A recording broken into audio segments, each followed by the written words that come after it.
வெளிச்சம் நிகழ்ச்சியின் மிக சுவாரஸ்யமான சிறப்பு விருந்தினர் பகுதிக்கு உங்கள் அனைவரையும் வரவேற்பதில் மிகுந்த மகிழ்ச்சி. இந்த சிறப்பு விருந்தினர் பகுதியில் இன்னைக்கு யார் வந்திருக்காங்க அப்படின்னு பார்த்தீங்கன்னா, திரைப்பட பாடலாசிரியர் வசனகர்த்தா திரு மதன் கார்கி அவர்கள். அவரை இப்போ வரவேற்கலாம். Hello sir. வணக்கம். வெல்கம். எப்படி இருக்கீங்க? நான் நல்லா இருக்கேன். நீங்க எப்படி இருக்கீங்க? நான் ரொம்ப நல்லா இருக்கேன். ரொம்ப ஸ்பெஷலான ஒரு நாள், லிங்கா படத்தோட ஆடியோ ரிலீஸ் அண்ட் நீங்க அதுல பாடல்கள்லாம் எழுதியிருக்கீங்க. அதை பத்தி சொல்லுங்க. லிங்கா படத்துல ஒரு பாடல் நான் எழுதியிருக்கேன், மோனா கேசோலினான்ற ஒரு சாங். அப்பா 4 பாடல்கள் அப்பா பண்ணியிருக்காங்க. எனக்கு ரொம்ப ஆச்சரியமான விஷயம் என்னன்னா, நான் முதல்ல நான் ஒரு அட்டென்ட் பண்ண ஒரு ரெக்கார்டிங், ஒரு பாட்டு ரெக்கார்டிங்கிறது வந்து நான் சினிமாவுக்கு வர்றதுக்கு முன்னாடி ஒருவன் முதலாளி, ரவிக்குமார் சார், அப்பா, எஸ்பிபி, ரஹ்மான், இவங்களோட காம்பினேஷன் அப்போ. ஸோ அந்த சாங் ரெக்கார்டிங் முடிச்சு இப்போ இவ்வளோ நாள் கழிச்சு அதே டீம் கூட நான் போய் வேலை பார்க்குறேன். ரொம்ப சந்தோஷமான ஒரு இதுவாக இருந்துச்சு. ரொம்ப ஒரு ஃபன்னான ஒரு சாங், ஒரு முகாப்லா, அப்புறம் அதிரடிக்காரன் மாதிரியான ஒரு சாங். இந்த சாங்கோட ஸ்பெஷாலிட்டி என்னென்னா, அது ஒரு 3 டிஃப்ரெண்ட் கெட்டப்ஸில் வந்து ரஜினி சார் இந்த சாங்கில் வராங்க. அந்த சாங்கோட கான்செப்டே அது மாதிரி தான். ஒரு திருடனை காதலிக்கிற ஒரு பெண் அப்படின்ற மாதிரியான ஒரு கான்செப்ட்லேயே இந்த சாங் ஃபுல்லாகவே. ஸோ ஒரு பைரட், ஜாக் ஸ்பேரோ மாதிரி ஒரு அப்பியரன்ஸில் வராரு. அப்புறம் இன்னொரு செக்ஷன் ஒரு ராபின் ஹுட் மாதிரியான ஒரு கெட்டப்பில் வராரு. இன்னொரு section Tom cruise, mission impossible ஸ்டைலில். ஸோ இது மாதிரி ஒரு 3 டிஃப்ரெண்ட் ஸ்டைல்ஸ் இந்த சாங் ஃபுல்லாக போகும். லிரிக்கும் அப்படியே மாறிட்டு இருக்கும். ஒவ்வொரு செக்ஷன் மாறும்போதும் அந்த லிரிக்கும் மியூசிக்கு எல்லாமே அந்த செக்மெண்ட்ஸ்க்கு ஏற்ற மாதிரி மாறும். அதாவது பீட்ஸ் எல்லாமே வந்து செம்ம ஸ்டைலிஷாக இருக்கும். ஆனால் ரொம்ப அழகான ஒரு மெலடி வந்து ரஹ்மான் சார் உள்ளே கொடுத்துருப்பாங்க. ரொம்ப என்ஜாய் பண்ணோம் அந்த சாங் பண்ணும்போது. லைக் ஃபுல்லாக ஸ்டூடியோ எல்லோரும் சிரிச்சுக்கிட்டு, மனோஜ் சார் வந்து லைக் வாஸ் ஆன் செம்ம ஒரு பீக்கில் இருந்தார் இந்த இதில் பண்ணும்போது. நீதி மோகன், தன்விஷா எல்லாமே ரொம்ப அழகாக பண்ணியிருந்தாங்க. Super song. விஷுவலாகவும் ரொம்ப நல்லா வரும்னு நினைக்கிறேன். கேட்குறதுக்கு ரொம்ப நல்ல ரெஸ்பான்சஸ் இப்போது சாங் வந்துகிட்டு இருக்கு. நேற்று நைட் ரிலீஸ் ஆச்சு ஐடியூன்ஸில். நேற்று நைட்லேருந்து இன்றைக்கி காலையில் நிறைய பேர் வந்து மெசேஜ் அனுப்பிட்டு இருக்காங்க. ரொம்ப நல்லா இருக்கு சாங். கண்டிப்பாக எப்போ அப்படின்னு சொல்லி எதிர்பார்த்துட்டே இருந்தோம். லிங்கா படம் சொல்லவே நான் ரஜினிகாந்தோட படம் சொன்னா சாரோட படத்துக்கு வந்து பயங்கர கிரேஸ் இருக்கும் எப்பவும் போல். உங்களுக்கு வந்து ஃபர்ஸ்டே வந்து ஒரு பெரிய ஓப்பனிங் எந்திரன் படத்தில் தான் நீங்கள் வந்து ஆரம்பிச்சிங்க. எடுத்தோடனே சூப்பர் ஸ்டார் ஏஆர் ரஹ்மான், பயங்கரமான ஒரு டீம் அது. ஸோ இரும்புலே ஒரு இதயம் முளைக்குதோ அதுலேருந்து இப்போ லிங்காக்கு எழுதுகிற வரைக்கும் எல்லாருக்கும் எழுதுறதை விட சூப்பர் ஸ்டாருக்கு எழுதுறது வந்து எவ்வளோ வித்தியாசமான ஒரு அனுபவமாக இருக்குது. அதை எப்படி பார்க்குறீங்க? உங்கள் என்ட்ரியே வந்து ஒரு பெரிய லெவலில் இருந்தது. பெரிய ஃபேன் ரஜினி சாருக்கு சின்ன வயசுலேருந்து. அவர்கிட்ட மனிதன் படம்லாம் வந்த சமயத்தில் அவர்கிட்ட மனிதனில் அவர் நடக்கிற மாதிரி நடந்து காட்டி, அவர் பாடுற மாதிரி பாடிட்டு, அது மாதிரிலாம் வந்து அவர்கிட்ட தட்டி கொடுத்துருக்காரு. எந்திரன் ஃபஸ்ட்டு அவருக்கு டயலாக் எழுதுனதோ, நான் முதல்ல வசனம் எழுதுனதோ, முதல்ல பாடல் எழுதுனதோ அவரோட படத்தில் எனக்கு ரொம்ப சந்தோஷமாக இருக்குது. சங்கர் சாருக்கு தான் என்னோட தேங்க்ஸ் சொல்லணும். ரொம்ப அழகான ஒரு ஜேர்னியாக நான் பார்க்குறேன். இவ்வளோ நாள் ஒரு 4 வருஷம் ஆச்சு எந்திரன் வெளியாகி. இந்த 4 வருஷத்தில் ஒரு 100-130 படங்கள் கிட்ட வேலை பார்த்துருக்கேன். அது முடிச்சுட்டு இப்போ லிங்கா வந்து அடுத்து அவரோட படம் பண்ணுறேன்னும் போது ரொம்ப மகிழ்ச்சியாக, ரொம்ப கண்டிப்பாக எல்லாருக்குமே அந்த ஒரு ஃபீலிங் இருக்கும் இல்லையா? யார் பார்த்து நம்ம சின்ன வயசுலேருந்து வியந்தமோ அவங்க கூட சேர்ந்து வேலை பார்க்குறோம், அவங்களோட படத்தில் நம்ம கான்ட்ரிபியூட் பண்ணியிருக்கோன்னும் போது இருக்கிற அந்த ஒரு பயங்கரமாக ஒரு உச்சகட்ட மகிழ்ச்சி இருக்கும் இல்லையா? அதில் தான் இருக்குது. உங்கள் பாடல்கள் வந்து ரொம்பவே யூனிக்கான நிறைய விஷயங்கள் இருக்கும். அறிவியல் சம்மந்தமாக நிறைய வார்த்தைகள்லாம் தேடி பிடிச்சி எழுதுறதுல வந்து நீங்கள் பெரிய ஆள் அப்படின்னு சொல்லலாம். ஸோ புது வார்த்தைகள்லாம் நிறைய போட்டு எழுதுறீங்க. அதே மாதிரி வந்து வசனகர்த்தாவா உங்களுடைய ஜேர்னி பற்றி சொல்லுங்களேன். எந்திரனில் ஆரம்பித்து இப்போது சமீபத்தில் மாஸ் திரைப்படம் வரைக்கும் பண்ணியிருக்கீங்க வெங்கட் பிரபு சாரோட. ஸோ ஒரு வசனகர்த்தாவோட உங்களுடைய ஜேர்னி பற்றி சொல்லுங்களேன். முதல்ல எழுதின வசனம் டாட் எந்திரனுக்காக. சங்கர் சார் வந்து கூல் மாதிரி, சிவாஜியில் கூல் இருக்கிற மாதிரி ஏதாவது டிஃப்ரெண்ட்டாக வேணும்னு சொல்லி கேட்டார். ஸோ நிறைய ஆப்ஷன்ஸ் பண்ணேன். அதில் எனக்கும் ரொம்ப பிடிச்சிச்சு. டாட் இது நல்லாயிருக்கும் சார் சொன்னோன்னே, பரவாயில்ல நல்லா இருக்குண்ணா, அது அவர் காற்றுல புள்ளி வைக்கிற மாதிரி நான் பண்ணுறேன் அப்படின்னு சொல்லிட்டு சங்கர் சார் சொன்னாங்க. ரொம்ப அழகாக அது ஒர்க் ஆச்சு. அந்த படம் ஃபுல்லாகவே டயலாக்ஸ் பண்ணியிருந்தேன். கிளைமேக்ஸ் டயலாக்ஸ் ஃபுல்லாக எனக்கு என்னென்னா வந்து டயலாக்ஸை பண்ணும்போது ரொம்ப இது மாதிரியான யூனிக்கான ஸ்கிரிப்ட்ஸ் பண்ணணும். எனக்கு ரொம்ப ரெகுலர் ஸ்கிரிப்ட்ஸில் இது பண்ணணுன்றதோட எனக்கு டயலாக் அதில் ஏதாவது நல்ல ஸ்கோப் இருந்துச்சுன்னா எனக்கு ரொம்ப பிடிச்சி பண்ணுவேன். ஏன்னா ரொம்ப டைம் எடுக்கிற ஒரு ஒர்க்கு. எந்திரன் வந்து ஒரு நல்ல சயின்ஸ் ஃபிக்ஷனாக இருந்துச்சு. ஒரு காலேஜ் ஹியூமர் அண்ட் காலேஜ் ஒரு ட்ராமா, நண்பன் படத்தில் அதில் வந்து எனக்கு ரொம்ப பிடிச்சிருந்துச்சு அது மாதிரியான ஒரு ஸ்டைல். இதற்கு தானே ஆசைப்பட்டாய் பாலகுமாரா டோட்டலி கான்ட்ராஸ்டிங். லைக் ஒரு நார்த் மெட்ராஸில் நடக்கிற மாதிரியே ஒரு கதை, ப்ளஸ் ஒரு பேங்க்கில் வேலை பார்க்குற ஒருத்தர், இவங்களுக்கு நடுவில் நடக்கிற ஒரு இன்ட்ரெஸ்டிங்கான அப்படியே ஒரு காம்பினேஷன் ஸ்டோரி. அது மகாபலி இப்போ வேலை பார்த்துட்ருக்கேன்.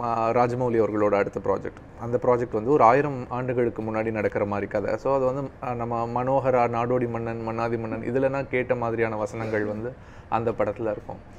மாஸ் வந்து ஒரு டோட்டலி டிஃப்ரெண்ட், ஒரு அதோட ஜான்ரே வந்து ரொம்ப டிஃப்ரெண்ட்டான ஒரு ஜான்ரே. ஆமாம். ஸோ வெங்கட் பிரபு கூட ஃபர்ஸ்ட் டைம் நான் அவர் கூட சேர்ந்து வேலை பார்க்குறேன். பாட்டு பண்ணியிருக்கேன் பிரியாணியில். இதில் டயலாக்ஸ் வந்து அவர் கூட சேர்ந்து முதல் தடவையாக வேலை பார்க்குறேன். இந்த படத்துக்கு முழு படம் நான் டயலாக்ஸை ஒர்க் பண்ணல. நான் வந்து ஒரு பாட்டை ரொம்ப சில சீன்ஸ் மட்டும் தான் நான் ஒர்க் பண்ணியிருக்கேன். படம் க்ளோசர் டு தி மூவி நான் சொல்லலாம். வைராஜாவை, ஐஸ்வர்யா தனுஷ் அவங்க கூட சேர்ந்து அந்த படம் டயலாக்ஸ் பண்ணிகிட்ருக்கேன். ஸோ இன்ட்ரெஸ்டிங்கான நிறைய ப்ராஜெக்ட்ஸ் போயிட்டுருக்கு. ஆமாம். இப்போ பார்த்தீங்கன்னா உங்கள் அப்பா சொல்லவே வேணும், ஒரு மிகச்சிறந்த பாடலாசிரியர், எல்லாருக்கும் தெரிஞ்ச ஒருத்தர். உங்கள் சகோதரரும் இப்போ வந்து பாடல்கள் எழுதுறாரு. ஸோ நீங்கள் 3 பேர் சேர்ந்து இப்போ ஒரு படத்தில் ஒர்க் பண்ணும்போதோ, நீங்களும் அந்த படத்தில் இருக்கும்போது உங்கள் அசோசியேஷன் எப்படி இருக்கும்? அது மட்டும் இல்லாமல் நமது பெஸ்ட்டாக வரணும் அப்படின்னு சொல்லி நீங்கள் நினைக்கிற அந்த மனநிலை எப்படி இருக்கும் நீங்கள் 3 பேர் ஒரு படத்தில் ஒர்க் பண்ணும்போது?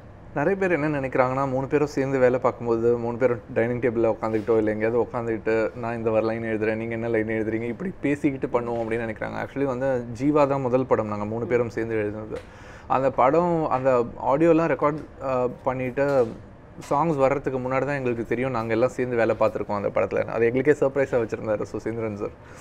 ஓ அப்படியா? எங்களுக்கு சர்ப்ரைஸ் அது. எங்களுக்கு தெரியாது, எனக்கோ தம்பிக்கோ தெரியாது. திடீர்னு ஒரு நாள் நான் வந்து தம்பிக்கிட்ட போயிட்டுருக்கேன், இம்மன் சார் ஸ்டுடியோக்கு போயிட்டுருக்கேன். என்ன பாட்டுக்கு? ஜீவா படத்துக்கு. அப்படியா நீ எழுதுறியா? நானும் அதில் பாட்டு எழுதியிருக்கேன் அப்படின்னா. ஓகே சரி, எனக்கு சொல்லவே இல்லை அவங்க. சரி, அப்புறம் கொஞ்ச நாள் கழிச்சு தான் அப்பா கூட பேசிட்டு இருக்கும்போது அவரும் ஏதாச்சும் சொன்ன, ஜீவா படத்தில் ஒரு பாட்டு எழுதியிருக்கேன் அப்படின்னாரு. அப்போ தான் நான் எங்களுக்கு தெரியும். அப்புறம் அவங்களுக்கு பிடிச்சி கேட்டோம். ஆமாம் உங்களுக்கே சர்ப்ரைஸாக இருக்கலாம்னு தான் சொல்லலை அப்படின்னு சுசீந்திரன் சார் சிரிச்சார். ஸோ எதுவுமே ஆக்சுவலி நாங்கள் பாட்டு வெளியில் வர்றது வரைக்கும் எங்களுக்கு யாருக்கும் தெரியாது. லிங்கா படத்தோட சாங்ஸ் நேற்று நைட்டு நான் டவுன்லோட் பண்ணும்போது தான் அப்பாவோட வரிகள்லாம் படித்தேன். அப்பாவும் அது மாதிரி தான் வந்த உடனே தான் கேட்பார், ஆடியோவில் வந்த உடனே தான் கேட்பாங்க. அது மாதிரி அசோசியேட் பண்ணி இது பண்ணுறதில்ல.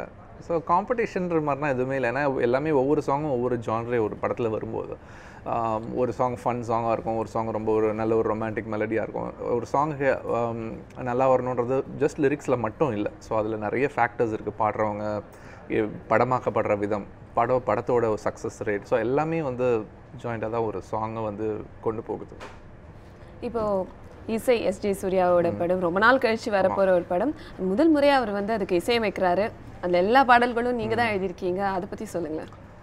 சூப்பர் எக்ஸ்பீரியன்ஸ் அவர் கூட ஒர்க் பண்ணுறது. ஆனால் அவர் கதை நரேட் பண்ண விதம் எல்லாருமே சொல்லியிருப்பாங்க, அவர் மாதிரி யாரும் கதை நரேட் பண்ண முடியாதுன்னு. அவர் ஒவ்வொரு சாங்கும் ஒரு சுச்சுவேஷன் சொன்னப்போ அந்த கதையை அவர் நரேட் பண்ணது சூப்பர் எக்ஸ்பீரியன்ஸ். அது மட்டும் இல்லாமல் என்னை வந்து ஒரு நல்ல ஒரு லிரிக் ரைட்டராக ஷேப் பண்ணார் அவர். ஏன்னா இந்த படம் வந்து நான் ஒரு 2 இயர்ஸ் கிட்ட பண்ணிகிட்ருக்கேன் லிரிக்ஸ் இந்த படத்துக்கு. எப்பயோ ஆரம்பித்தோம். அது ஆரம்பித்து கொஞ்சம் கொஞ்சமாக ஃபஸ்ட்டு இசை வீசின்னு ஒரு சாங், அந்த சாங் தான் முதல்ல பண்ணோம். அவரோட எதிர்பார்ப்பு, ஒரு பாட்டு எப்படி இருக்கணும்னா ஒவ்வொரு பாட்டும் ஒரு படம் மாதிரி இருக்கணும், அந்த பாட்டுக்கு ஒரு கதை இருக்கணும், அந்த பாட்டோட கோர்வையாக இருக்கணும். ஒரு வரியும் இன்னொரு வரியும், ஒரு பல்லவியில் ஒரு வரி எழுதணும்னா அடுத்த வரி அப்படியே அதுக்கு லிங்க்டாக வரணும், அப்படியே ஒரு ஸ்க்ரீன் ப்ளே பண்ணுற மாதிரி டைட்டாக போகணும். சரணமும் இதுவும் எல்லாமே ஒரே ஃபேமிலியில் இருக்கணும். இவ்வளோ வந்து ஒவ்வொரு வேர்டு, ஒவ்வொரு சென்டென்ஸ் இவ்வளோ இது பார்த்து அவர் செதுக்கிட்டு இருந்தார். மியூசிக் பண்ணும்போதும் அவர் ஃபஸ்ட் டைம் பண்ணும்போது ரொம்ப நல்ல ஒரு கான்ஃபிடென்ஸ் அவருக்கு. லைக் ஏன்னா வந்து சாதாரணமாக இசைன்னு ஒரு டைட்டில் வச்சுட்டு அதுக்கு வந்து படம், அதுக்கு வந்து மியூசிக் வந்து யார் போடுவாங்க, எப்படி பாட்டு வரும்ன்றது ரொம்ப முக்கியமான விஷயம். அவர் வந்து நானே அதுக்கு மியூசிக் போடுறேன், நான் கற்றுக்கிட்டு போடுறேன்னு சொல்லிட்டு ரொம்ப சின்சியராக ஒரு 6-7 மாதம் அதுக்குன்னு ப்ராக்டிஸ் பண்ணிவிட்டு கற்றுக்கிட்டு எனக்கு ஃபுல்லாக அவர் தான் வாசித்து காட்டுவார் போகும்போது. சும்மா ஒரு டியூன் மட்டும் போட்டுட்டு மற்றவங்க பேக்ரவுண்ட் பண்ணுவாங்கன்ற மாதிரி இல்லை. அவர் வந்து ஒவ்வொரு சவுண்ட்ஸ் பின்னாடி இருக்கிற ஒவ்வொரு ரிதம் என்ன வரணும், என்ன பீட்ஸ் வரணும், எல்லாமே ஒவ்வொன்றும் அவர் உட்காந்துட்டு பண்ணார். அந்த சின்சியாரிட்டி வந்து எனக்கு ரொம்ப பிடிச்சிருந்துச்சு. எனக்கு அந்த படத்தில் ரொம்ப 2 சாங் என்னோடய ஃபேவரட்ஸ். ஒன்று வந்து இசை வீசி நீ தேட திசை மாறி நான் ஓட அசையாமல் உலகம் பார்க்கும்னு ஒரு பாட்டு, சின்மயி பாடியிருப்பாங்க. பியூட்டிஃபுல்லான ஒரு மெலடி, அதை ரொம்ப அழகாக பண்ணியிருந்தார். அதோட விஷுவல்ஸும் அவ்வளோ நல்லா எடுத்திருக்காரு, அது ஃபுல்லாக ஒரு நேச்சரில். இன்னொரு பாடல் வந்து அந்த படத்தோட மொத்த கதையை வந்து சொல்கிற மாதிரியான ஒரு பாடல். அந்த கதையில் இருக்கிற என்டையர் வலி, ஒரு பயம், குழப்பம் எல்லாத்தையும் கொண்டு வர மாதிரியான ஒரு பாடல் விஜய் யேசுதாஸ் பாடியிருக்காரு. நான் காண்பது இங்கு உண்மையா, என் உயிரே நீ சாகாதிரு அப்படின்ட்டு ஆரம்பிக்கிற அந்த பாட்டு எனக்கு இது மாதிரி பேத்தோஸ் சாங்ஸ்லாம் யூஸ்வலி நான் இது வரைக்கும் எழுதின சாங்ஸ்லாம் எனக்கு ரொம்ப பிடிச்ச சாங் இதுதான். அந்த என்டையர் படத்தோட ஸ்டோரியை அப்படியே ஒரு ஜூஸ் பிழிஞ்சு கொடுக்குற மாதிரியான ஒரு பாடலாக அந்த பாடலாம் பார்க்குறேன். ரொம்ப அருமையாக சொன்னீங்க. இப்போ உங்களுக்கு வந்து இந்த சினிமா என்ட்ரி வந்து ஈஸியாக இருந்ததா? ஏன்னா நிறைய பாடல் ஆசிரியர்கள் நிறைய பேர் எழுதணும்னு நினைக்கிறவங்களுக்கு வந்து இப்போ சினிமாக்கு வர்றது வந்து எவ்வளவோ ஒரு கஷ்டமான ஒரு விஷயமா இருக்குது. உங்களுக்கு அந்த ஜேர்னி வந்து எப்படி இருந்தது உங்கள் என்ட்ரி? ஒரு 7-8 மாதங்கள் தேடல் இருந்துச்சு. நான் ஏன்னா வந்து அப்பாவோட பேர் பயன்படுத்திக்கிட்டு வந்திருந்தா ரொம்ப ஈஸியாக வந்திருக்கலாம். அப்பாவுக்கும் அதில் விருப்பம் இல்லை, எனக்கும் அதில் விருப்பம் இல்லை. அதனால் வந்து நான் எல்லாரையும் போய் அப்ரோச் பண்ணப்போ நான் அப்பாவோட பேரை பயன்படுத்தாமல் என்னோடய பேர் கார்கி, நான் பாடல்கள் எழுதிட்டு இருக்கேன், பாடல் எழுதணும்னு விருப்பமாக இருக்குது எனக்கு அப்படின்னு சொல்லிட்டு நான் சாம்பிள் ஒரு போர்ட்ஃபோலியோ மாதிரி ரெடி பண்ணியிருந்தேன். ஒரு 10 வெவ்வேறு ஜான்ரிஸில் சாங்ஸ் மாதிரி எழுதிட்டு எல்லா மியூசிக் கம்போசர்ஸ் எல்லா டைரக்டர்ஸ் போய் நிறைய பேர் பார்க்கவே முடியல. நிறைய பேர் வந்து அப்புறம் பார்க்கலாம் அப்படின்னு சொல்லிட்டு நான் கான்டாக்ட் மட்டும் வாங்கி வச்சுக்கிட்டாங்க. இதுவாக நடந்தது வந்து இந்த படம் தான். முதல்ல வந்து நடந்தது எந்திரன் தான், சங்கர் சார் கிட்ட. அதுவும் நான் டெக்னிக்கல் அசிஸ்டண்ட்டாக அங்கே போய் ஜாயின் பண்ணேன், ஒரு டெக்னிக்கல் அட்வைசராக ஜாயின் பண்ணிவிட்டு அப்புறம் டயலாக்ஸ் அண்ட் லிரிக்ஸ் அப்படியே கொஞ்சம் கொஞ்சமாக அதில் பண்ணேன். சங்கர் சாருக்கும் நான் காட்டின சாம்பிள் லிரிக்ஸ் ரொம்ப பிடிச்சது, ரொம்ப ஃப்ரெஷ்ஷாக இருக்குது. ஆனால் இந்த படத்தில் இருக்கிற எல்லா சாங்கும் நான் ஏற்கனவே அலாட் பண்ணிட்டேன், மேபி அடுத்த படத்தில் பார்க்கலாம், இந்த படத்தில் எப்படி இருக்கும்னு தெரியலன்னு சொல்லிட்டார் ஆரம்பத்தில். ஓகே சார் ஃபைன், நான் டயலாக்ஸ் மட்டும் வேலை பார்த்துட்டு இருந்தேன். அப்புறம் வாலி சார் எழுதுறதா இருந்துச்சு இரும்பிலே இதயம் சாங். ஸோ அவர் வந்து அந்த சாங் நீங்கள் பண்ணால் நல்லாயிருக்கும்னு எனக்கு தோணுது, உங்கள் டயலாக்ஸ் ஃப்ரெஷ்ஷாக இருக்குது, அதே மாதிரி நீங்கள் பண்ணுவீங்கன்னு எனக்கு கான்ஃபிடன்ஸ் இருக்குது, பண்ணுங்கன்னு சொல்லி ஃபஸ்ட் அதை கொடுத்தாரு. அப்புறம் அந்த பாட்டு அவருக்கு ரொம்ப பிடிச்சி பூம் பூம் ரோபோடா கொடுத்தாரு, 2 சாங் அந்த படத்தில் கொடுத்தாரு. அது வந்து ஒரு பெரிய ஒரு ஹெல்ப்ஃபுல்லாக இருந்துச்சு. ஃபுல்லாக எனக்கு ஒரு பெரிய இதை ஓப்பன் பண்ணி விட்டுச்சு வித்யாசாகர் சார் கூட. அப்புறம் கண்டேன் காதலைன்னு ஒரு படம் பண்ணேன். வித்யாசாகர் சார் போய் மீட் பண்ணும்போதே இளமை இதோ படத்துக்கு வேலை பார்க்கும்போது ஐ டோல்டு இது மாதிரி நான் எந்திரனில் வேலை பார்த்துட்டு இருக்கேன் சார் அப்படின்னு சொல்லிட்டு தான் பண்ணேன். அப்படியே ஓப்பன் பண்ணி விட்டுச்சு. ரொம்ப நன்றி மிஸ்டர் கார்கி. இன்னைக்கு எங்கள் ஸ்டுடியோஸ்க்கு வந்து ரொம்ப அருமையான விஷயங்கள், குறிப்பாக லிங்கா படம் பற்றியும் இசையில் நீங்கள் எழுதின பாடல்கள் பற்றியும் நிறைய விஷயங்கள் ஷேர் பண்ணிக்கிட்டீங்க, நிறைய விஷயம் ரிவீல் பண்ணியிருக்கீங்கன்னு சொல்லலாம்.